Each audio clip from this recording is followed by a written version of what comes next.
We're going to go way back and find the brilliant breakthrough idea that Black found. Can I get a drum roll for this one? Because I'm going to need it. Bishop to e3. Are you kidding me? If you were to ask the question, Fun Master Mike, what brings you the most joy in life? Well, I think we all know by now it's tiramisu. But a very close second is fun pawn breakthroughs in the endgame. We looked at some basics in part 1. Now we get to do some big boy examples, some more elaborate stuff in part 2. We're going to add more pieces to the chessboard, and it's going to be an even better version of tiramisu. I don't know what that version is, but I'm eager to find out. Okay, now here's our first example. It's the last one. We are only going to see kings and pawns before we add more pieces, and it's kind of a doozy. It is a little bit tricky, but by now you know to look at how to get pawns to the other side without worrying about how many pawns you end up with. You just need to be the first person to reach the promised land. And the correct move here is amazingly c5. Hello. Yeah, what a weird one. But the white king is in such a bad spot. We've got to come up with something clever with the pawns. Let's first look at what happens if Black takes the pawn, and we'll come back and see what happens if Black simply tries to move the king. Okay, so first thing is first. What if Black takes back with the b pawn? Well, actually, this one's pretty simple. We have 2 against 1, and all the other pawns you see on the board, they basically don't matter. We're just going to play the move pawn to a5, and no matter what Black does, we're going to play a6 on the next turn. Even if the king tries to rush back to help out, we simply play a6. Yeah, Black could trade if he wanted to. And then when Black takes, he's not quite inside the square of the pawn, and you can easily see White's queen is going to be able to stop those Black pawns. Let's go back. What happens if Black takes the other way? If Black plays d takes c5, now we're going to need to throw even more pawns at Black. Pushing the d pawn here doesn't make any sense. Black will just take. But what happens if this c pawn is given a second job to do? In fact, as a continuation of our first video, we just need to think of it as the classic 2 against 1 scenario. And the way to achieve that is to play a5. Now this a pawn is about to go to a6 and make a very easy queen. So Black virtually has to capture, and now we have our 2 against 1 that we've seen so many times. The other 3 Black pawns do not matter at all. We just play the move b6, and yes, you must play b6, not d6, because only after b6 can we make the pawn take. Then we play d6, our pawn clearly gets to the other side, and the Black pawns are way too slow. If we had tried the other way, and played d6, you can see that's not going to work, because when Black's pawn captures, our pawn is going nowhere fast. And Master Mike, how do you go nowhere fast? That's a good question. We're going to have to tackle that in a future video. Going back to our first brilliant move, pawn to c5, there's one last idea for Black, which would be try to get the king in the game. But if Black plays the move king to e4, hoping to take and rush back to the defense, now we have the absolutely amazing a5. Yes, all of our pawns are in danger. We went from all of our pawns being safe to 3 out of 4 being totally capturable, if I can make up a new word. And after a5, we are going to overwhelm Black's defenses. For example, if Black takes the a pawn, because remember, the a pawn is going to go forward and be really fast. But if Black takes it, now we overwhelm this pawn by playing b6. And this pawn cannot at the same time stay still and guard this pawn, and also get away from this pawn, so when the Black pawn takes, we take the other one. And although Black can take one of our d pawns, he can't do a double jump. Boys and girls, that's for checkers, okay? We don't play that game here. King can take this pawn, but our pawn moves up to the square d7. Let's go back. One more idea after the move a5. If Black plays king takes d5, now we have to be a little bit clever again. If we just go running for it, with a6, amazingly, now the Black king is going to be inside the square of our a pawn, because after takes and takes, the king goes to c6 and keeps just enough of an eye on this pawn to stop him. After the pawn moves, the king goes to b7. So we need to go back and find one more clever idea. We actually need to obstruct the Black king's path to the corner of the board. And the way to do that is to play c6. And by playing pawn to c6, then when Black's pawn captures, we play a6, and the king can't capture his own pawn. King can only wait for the pawn to clear out. And then after a7, the king is just a little bit too slow, and white makes a queen. And the queen can very easily defeat 4 pawns. In fact, fun fact, if you start the game with just a king and a queen as white, and you give black a king and all 8 of his pawns on the starting squares, do you know which side is better? Yeah, the queen should win that one too. So the queen can not only defeat 4 pawns, she can actually defeat all 8 pawns. But that is not a topic for today's video. You can go play that game on your own. Okay, now it gets more fun. Why does it get more fun? Because we're going to add more pieces to the board. Also, we're going to look at a lot of Fun Master Mike's games. I've used this idea so many times. And it's also more fun because it's your birthday. Well, actually, I don't know that for sure, but there's a 1 in 365 chance. And you know what? More than 365 kids watch our videos. So, statistically speaking, happy birthday to whoever out there is celebrating. Okay, but we're going to celebrate more pawn breakthroughs. We've seen how pawns can defeat other pawns, but we're going to add pieces to the mix. Now, this is kind of a fun one to start out. Black's pawns are going up the board. So this black pawn is only 2 steps from promotion, but white has counterplay. The white king is about to capture this pawn and get a very strong H-pawn. Now, let's look at some direct methods for black. If black goes ahead and plays A2, black is forcing the bishop to give himself up for the pawn, but when the king takes, white strikes back by playing king takes h6, and this pawn is very fast. The king's just going to step out of the way and then push the pawn forward.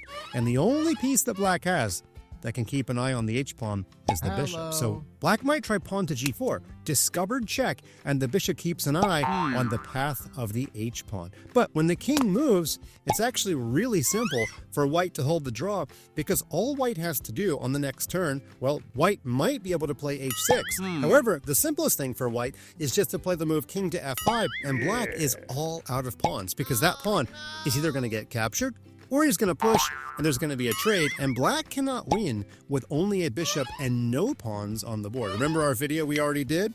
The bishop needs the help of another bishop, or a knight, or another pawn, but the bishop cannot checkmate by himself. So let's go back to the beginning, and in this position we've seen that directly pushing the pawn is not really going to work. Now, you might try this move pawn to g4. The problem with this move is that the king can actually just go to the square f5, and the king can definitely get rid of this pawn. Now, maybe you're thinking, Fun Master Mike, I kept 1 pawn on the board. That's true. Let's say that black plays the move pawn to g3, and then these pawns trade off the board. Let me tell you why this is not winning for black. The bishop will just hang out, waiting for this pawn, and the bishop will give himself up for the pawn the minute it lands on h2. And even after black wins the bishop, black's king can run all the way over, and black can actually win this pawn. But black is going to end up with a side pawn. And whenever you've got a side pawn, your bishop must be the same color as the pawn's promotion square. And this pawn's promotion square is actually a light square. That's not going to work with a dark squared bishop. In fact, because you may not have seen this in a while, I'm going to do the favor and actually show you all of these moves. Let's have the white king simply move to this random square. Let's have black push. Let's have white take. Black takes. And all the white king has to do is to run basically for the corner of the board. I'm actually going to make the black king come charging in while the white king basically goes to sleep. I'm not playing much of a defense for white, which I realize, but white doesn't have to do much of a defense. The white king just has to hang out close to the corner of the board, and when that happens, the black pawn will advance, but the white king's just hanging out. You could even go to the side. There's actually no harm in going to the dark square, and you're eventually going to get to this position, and the problem is when you check and the king moves, there's no way to avoid stalemate or get the king out of there. And if this bishop checks, the king will just go to the corner, and there's no way to get him out of there. You can easily see, if we go back to this position, if the bishop was on a light square, he would just plop himself on e4, and the pawn would go to h2 and h1. But the bishop is the wrong color of the promotion square. So, with all that in mind, we're going to go way back to the starting position and find the brilliant breakthrough idea that black found. Can I get a drum roll for this one? Because I'm going to need it! Bishop to e3? Are you kidding me? Bishop to e3 is actually the only winning move. You might think that black was being fancy, but actually it is the only winning move, okay? Let's go through the variations. If white takes the bishop, what has black done?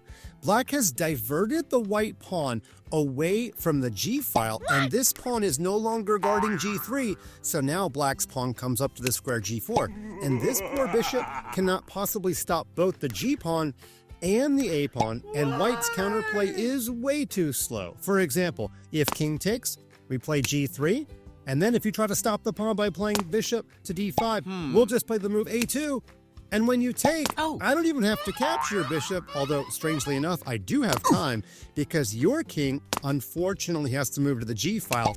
And when I push, black promotes in plenty of time. And this is a winning position for black. In fact, if the white king moves to the square h7, what you can do is you can take this pawn, and then when the king moves, give a check. And when the king moves, you can just move your king and wait for this king to make one more move, and you can capture the pawn and win quite normally. So we're going to go back and take a look at what happens if the bishop is not captured, because in the actual game, it was not captured. The king instead took this pawn. Black was able to win by playing pawn to g4, discovered check. Now, if you take, my pawn will run up the board, and it's a very similar variation to what we just looked at. And your other option would be to move the king, but then the bishop simply takes the pawn, and as you can see, these two pawns are going to be too much for the bishop to handle. Meanwhile, if you're worried about this pawn, don't be, because when it runs down the board, you can just move your bishop to the square d4 and give yourself up for that pawn whenever it lands on h8. These two pawns right here will defeat the white bishop. A very cool bishop sacrifice breakthrough idea. Now we're going to move on and see how Funmaster Mike has used this tactic in his chess games. We've got some pieces on the board. In fact, black has everything that I've got. I have no material advantage as white. But what I do have is a bit of a space advantage. Now, the funny thing about this chess position is that when I give it to students and I tell them that there's a breakthrough, a very large percentage of students think that the answer is bishop takes a5, which, by the way, it's not a bad idea to look at. The problem is, after takes and takes, yes, you do get two connected passed pawns, but you've got to be really careful because suddenly your g5 pawn is in danger, and if the position opens up, black's extra bishop could actually mean something. So this is very unclear. You might be able to win as white, but you could also lose if you play inaccurately. So the better thing to do is actually to focus on the king side, on the right side of the board. There's a very, very cool breakthrough. Now, I know we've looked at pawns doing a lot of the work themselves, so let's look at some pawn moves. You could take, but when black takes back, I'm honestly not sure what we've accomplished. Let's go back. You could push the pawn, but when black takes and you take back, it's not clear again what you've accomplished. In fact, the knight might go to f8, and suddenly some of white's pawns are in a little bit of danger. So let's go back. Maybe you're thinking it's something really fancy, like pawn to f5. Well, I do like the creativity, but again, I just don't know what is being accomplished here if black simply takes, perhaps pawn takes pawn. What we really want to do is overwhelm this pawn, but right now, that pawn only has one job, which is to guard h6. So the winning move for white is actually knight f6 check. It's very weird to say that a knight forks a king and another knight, but that's kind of what's going on in this position. So for example, if the knight takes the knight, we will take back, or I should say, I will take back with the e pawn, and now this pawn is overwhelmed. It's trying to stay safe from the f6 pawn, but it's also trying to stay still, guarding the h6 pawn, and there's not much that black can do. If black takes this one, we can just take this one, and there's no stopping our pawn in this position. But what else can black try? If black takes this one, we will take this one, and our pawn is too far away from the king. Our pawn is just going to make a promotion. So it's pretty clear to see that this is a winning position for white, and this bishop can't quite play any part in the defense. Maybe the bishop could take, hoping I'll take this pawn, and the bishop will jump back in the defense, or the pawn will take. But I'm not going to do that. I'm a little bit too smart. I'm going to play pawn takes, and I'm going to get a promotion. The other line for black, after knight f6 check, is to take with the pawn. After all, if black doesn't take, black just loses the knight. So that's the other variation, but now we win by charging through. Now, if this was a position with just pawns, we would say we would take, right? Because that was the pawn's other job. But this knight is such a good blockader. So pawn takes pawn's not going to work. We're going to have to play g6 in this position. Now, normally the king might be able to jump into the defense. The problem is after takes and takes, if the king runs over, thinking that after push, he'll get there just in time, The problem is I'm not going to push. I'm going to take the knight, and it's not even the knight that I care about. It's getting away from the black king. So if the king moves, I'm going to take the knight, and of course my pawn makes it to the other side.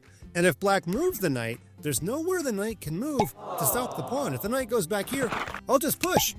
And if the king runs over again, hoping I take the knight, I'm not. I'm going to push to make a queen. So in all variations, I force a breakthrough on the king side, and of course, I went on to win. This is our next example. It's a knight and pawn endgame, and I've already got one pawn that made it past the defenses. That pawn is looking to get to the other side, although the black knight is keeping an eye on me, and the knight is guarding the a6 square. So what I've got to do is make some sort of breakthrough on the right side of the board. And here, black made what probably should be regarded as a mistake. My opponent played pawn takes. Now, 95% of the time, you would take back with your pawn here to keep your pawns connected, to keep them safer, and to have fewer pawn islands. But I'm not worried about pawn safety here. I'm worried about a breakthrough. And if I take, it's going to be really hard for my two pawns to get past these two pawns because they're on the same file. These two pawns can probably just hang out, or black can be a little bit more forcing and just play f5. And it's really hard to find a breakthrough. Black could even play the move f6 with the idea that when I play g5, he'll play f5, or if I play f5, black will play g5, and I'm not going to make a breakthrough when the pawns are eyeballing each other like that. So I made the surprising move here, king takes, and we have our classic 2 against 1 situation. I'm going to try to make a passed pawn on the right side of the board, which is going to go really well with my passed pawn way over on the left side of the board. It'll be very hard for black to handle 2 pawns that far away. So my opponent played king to e6. By playing king to e6, he's trying to guard the f5 square so I don't push. Now, I got my king as far up the board as I could. Notice I'm not worried about a check because I'll just win a free pawn. So black just moved the knight just to waste time. I played h4. Black moved the knight again just to waste time. And now I gave up a pawn. Pawn f5 check, which is a breakthrough. I'm sacrificing a pawn to get this pawn to the other side. My opponent had nothing better than to take because after all, if the king moves, I'll just win this pawn for free. So my opponent took. I pushed.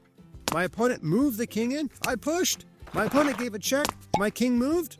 My opponent's king moved back. Now, I do have a passed pawn, but I can't just be so direct as to push it because the king will go to the square g7. I need to think of something a little bit more clever. The first thing I did was I forced this knight back to the queen side by playing a6. The knight had to rush back to stop, and I played a7. Now black simply moved the knight to a8. How do I make progress? This pawn is blocked by the knight. This pawn is stopped by the fact that the king will go to g7 the minute I push it. But then, of course, I remembered, hey, Fun Master Mike, you've got a knight. You should use it. I actually have all the time in the world to maneuver my knight to any good square, and I should be able to win. No, I don't need to sacrifice. Black will take back, and I did not make a breakthrough. Here, I just wanted to route my knight to a square like d5. If I can get my knight to d5, it'll be a check. The king will have to move somewhere to the left, then my pawn will go free. So I move my knight to d2, and my knight is simply going to go to f1, going to go to e3, and going to go to d5, and I'm going to win the game. Now, to my opponent's credit, after knight to d6 and I moved to f1, he saw what was coming, and he tried a breakthrough himself. Why not, right?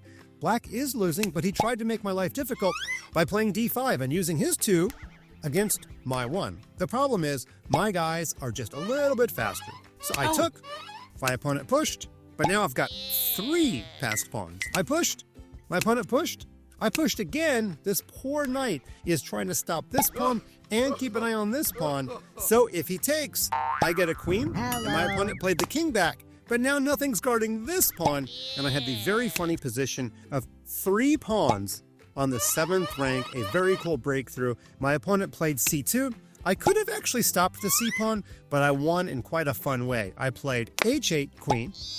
My opponent played c1 queen.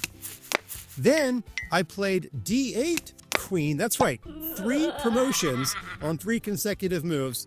My opponent's king moved, and then I played queen on h to f6 mate. That's right, both queens can go to f6, but the queen on h was the checkmate. I really enjoyed my breakthrough endgame in that example. All right, here we have another one.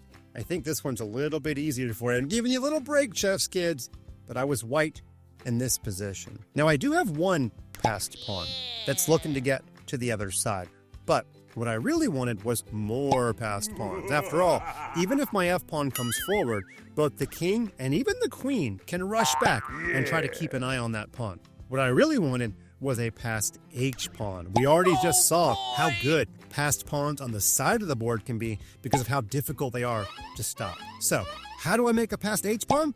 Well, we've got to make that pawn do its other job, which is to guard the bishop, and I played the, I think for you, very obvious sacrifice, rook takes bishop. I played the rook on the first rank to take the bishop to keep this strong rook here, and black is lost in all variations. If he doesn't take, thanks for the free bishop, and if he does take, then my pawn comes forward. This is the actual game.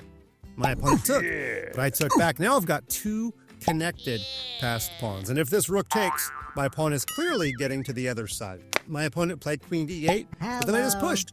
Uh-oh, this poor rook. If he goes right or left, then I play g7, 2 pawns on the 7th rank. And if my opponent takes, which is what he did, I'm going to get my pawn to the other side. He actually took with the queen, but then I took, and the queen took back, and I had an extra knight. I made sure to blockade these pawns so they could not do me any damage. I played queen to f5, and this knight was coming in very quickly. Queen to g4 would have also been a good move. My knight can also go to g4 in place of the queen, and all roads lead to a W for Fun Mastermind. Okay, now this one is super tricky. I will say that what I did here is not the only winning variation, but it's so fun, I just had to show this to you. I played this game way out in Colorado at a tournament called the Pikes Peak Open. And Pikes Peak is a really tall mountain, which means there wasn't much oxygen. Maybe that dealt with my thinking a little bit. Maybe I was thinking a little bit loose, but in any case, I had some fun in this position. I've got 3 against 1. Like I said, there's several ways to win this endgame, but I tried this move f6, which actually required some very specific calculation. Now, f6 by itself looks simple, right? This pawn is being pinned. What do? We're putting pressure on the pinned piece. We haven't heard that in a while, but there we go. The problem is, my opponent can give a check with his rook and force my king backward, which allows this king to invade. But this was actually the main line in my calculation. I played king f4. Now, if I'm able to win this pawn with the rook, I will have 2 connected passed pawns, not to mention this pawn, but even if I lose the a pawn, I have studied that endgame a bunch, and 2 connected passed pawns is always going to be pretty easily winning. So my opponent played a very interesting defense. He played king to g6, and here's the idea. If I take with the rook, my opponent will take this pawn, and I have 2 pawns, but they're very far apart. Technically, it's winning, but it's a lot more difficult for white.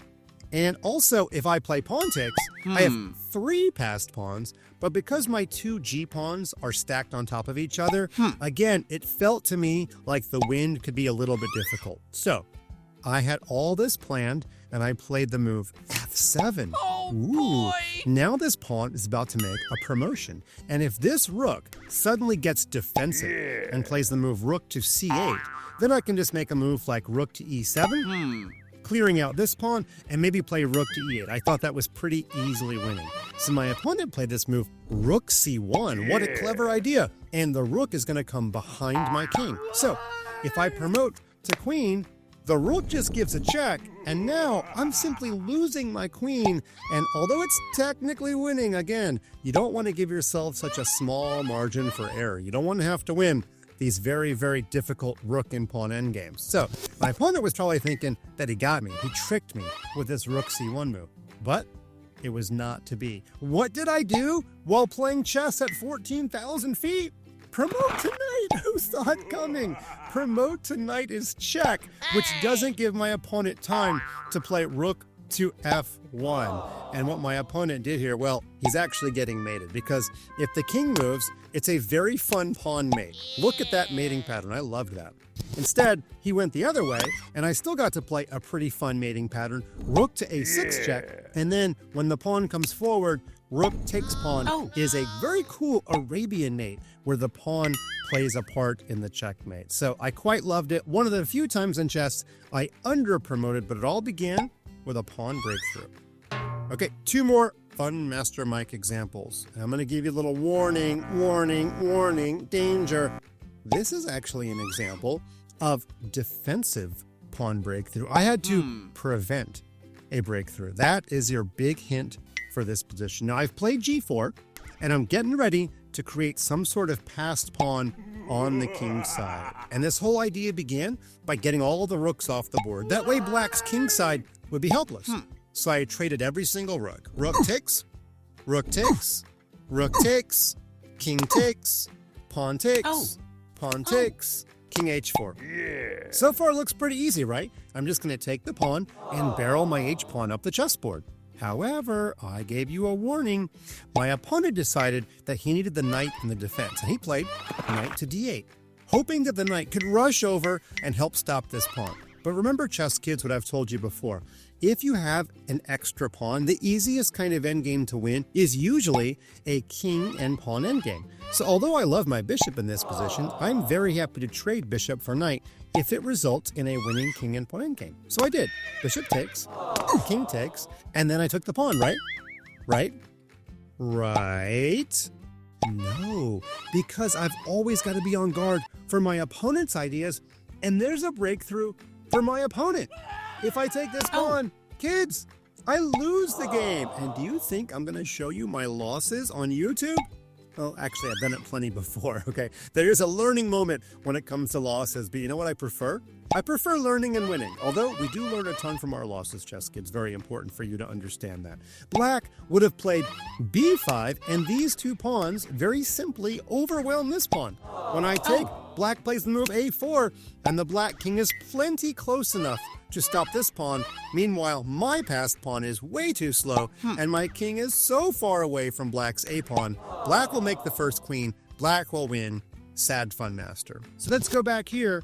And remember, I warned you, it's going to be defense against a breakthrough. So what's the winning move for white? It is c4. In the old style of chess, we would draw a square around the move c4. That means forced move. If I don't play c4, I lose. If I do play c4, I win. c4 is a forced move. It is an only move. You find it, you win. You don't find it, you lose. After c4, there is no breakthrough possible at all. Because if my opponent plays b5, and he did try it, you might as well try it, I took with the c-pawn, obviously not with the a-pawn, allowing black's a-pawn to walk down the board. By taking with the c-pawn, this pawn, of course, is going nowhere fast. I'm taking this pawn, and I've got multiple pawns on different sides of the board. Very, very easy to win. Even if black doesn't try that, if black tries moving the king in, I can very easily capture. And although this pawn may not make it to the other side, it will serve as a distraction while my king walks over and wins the remaining pawns. For example, king moves, I push, king moves, I move. The black king hangs out, keeping an eye on this pawn. I'll just leave the pawn there and I'll walk over and take. I can actually go take all of black's remaining pawns, and it's a very easy win for your YouTube host. Here is our final example. It's a rook and pawn endgame. I've got two pawns. My opponent only has one, but 4 rooks on the board is a little bit tricky. Now, my first move is pretty straightforward. I played a5, hoping to get a passed pawn. My opponent took, and in this position, I took back with the a rook. My opponent took, and this is kind of a key move in this position. Only one of these captures wins the game. One capture probably results in a draw. So chess kids, you know what's coming. Go ahead and pause your video, work out all of the calculation, and figure out which is the winning capture and which one is to be avoided. Okay, if you're back, you've come, I'm sure, to the surprising conclusion that it's actually better to get a side pawn. Yeah, pawn takes, because first of all, this pawn is 1 square closer to the other side of the board as opposed to capturing with the rook. And also, our rook can help assist the pawn by being beside it. For example, in some variations, if this pawn moves forward, we might play rook to b6 to stop this rook from being able to come over and capture our pawn. Now in the game, black played the move king to g7. But let's say the rook comes back to try to come around to stop the pawn. If this move happens, we'll just play the move a6. And the problem for black is we're not even worried about this pawn. All we're trying to do is get the rooks off the board. Remember, I told you, if you get down to a king and pawn endgame, that's the easiest one to win. And white is threatening to get the rooks off the board. I'm going to play rook check, and no matter where your king moves on the 7th rank, then I'm going to move my rook back to b7. That's going to force the rooks off the board into a winning king and pawn endgame. And there's not much you can do about it. If you play rook to a7, I'm not even going to get distracted by that pawn. I'm going to play rook to b8 check, and when your king moves, I'm going to play rook to b7 check, forcing the trade of rooks, and the poor black king is too far away to stop this pawn. Let's go back and see what my opponent actually did. In the actual game, my opponent did not play rook to f7. He played king to g7, trying to get his king off of the last rank so that those rook trade tricks didn't work. So I played a6, and he played the move d5, clearly trying to get his rook over to stop the pawn, but also crossing his fingers and hoping that I will get distracted by pawns. He was hoping that I would take, which would allow him to take this pawn, and he was hoping that I would go for this variation where I won a pawn. But I'm not getting distracted by pawns. Oh no, I don't want dessert. I want the main course. The main course is this pawn becoming a queen. So I did not play rook takes d5. Instead, I played the move pawn to a7. And now the problem for black is that if he plays rook to f8, it's too late. I play rook to b8, and you can see how my rook works perfectly with my pawn in all of these variations to safeguard my pawn's path to the other side. And the other thing that my opponent could try would be to play rook to a6. That's actually what he did in the game, but now this king is still in a bad spot. After rook to b7 check, there is no place for the black king to go. If he goes back to g8, then I simply play check and make a promotion, and my opponent has to give up the rook. I'll be ahead of rook in the endgame. And if the king walks anywhere down the chessboard, I will distract the rook with tactics. I'll play rook to b6 check, forcing the rook to take. Then my pawn makes it to the other side. Black can put up a little bit of a fight here, but this is a winning position for white. It all began with pawn breakthrough, but of course, calculation and tactics are a very important part of every endgame. Well, there you go, chess kids. I hope you enjoyed a little walk down my memory lane, showing you a lot of examples where I used breakthrough to win. Besides tiramisu, it's just about my favorite thing in the world.